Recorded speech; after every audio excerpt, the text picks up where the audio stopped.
விக்கிரவாண்டி இடைத்தேர்தலில் வெற்றி பெற வைத்த மக்களுக்கு திமுக அமைப்பு செயலாளர் RS பாரதி செய்தியாளர் சந்திப்பில் நன்றி தெரிவித்துள்ளார். குறிச்சியில் ஒரு சோக சம்பவம் நடைபெற்றது.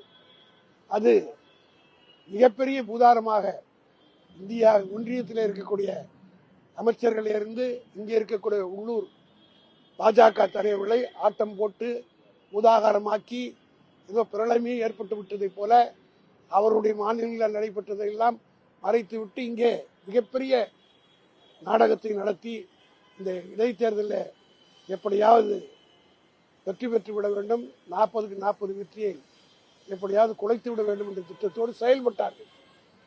அதுபோல் தேர்தலுக்கு 2 நாட்கள் முன்பாக சென்னையிலே யாரும் எதிர்பார்க்காத அளவுக்கு ஒரு கொலை, அதற்கு அரசியல் சாயம் பூட்டப்பட்டு அதையும் அரசியலாக மிகப்பெரிய பிரச்சனையாக இந்த தேர்தலில் ஆக்க முயற்சித்தார்கள்.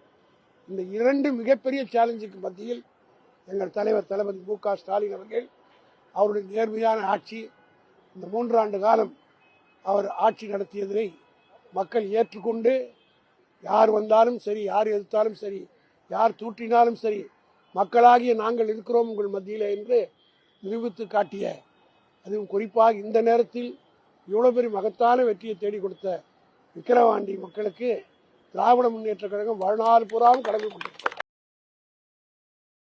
செய்திகளை உள்ளது உள்ளபடி தெரிந்து கொள்ள ரெஃப்ளெக்ட் நியூஸை சப்ஸ்கிரைப் பண்ணுங்க.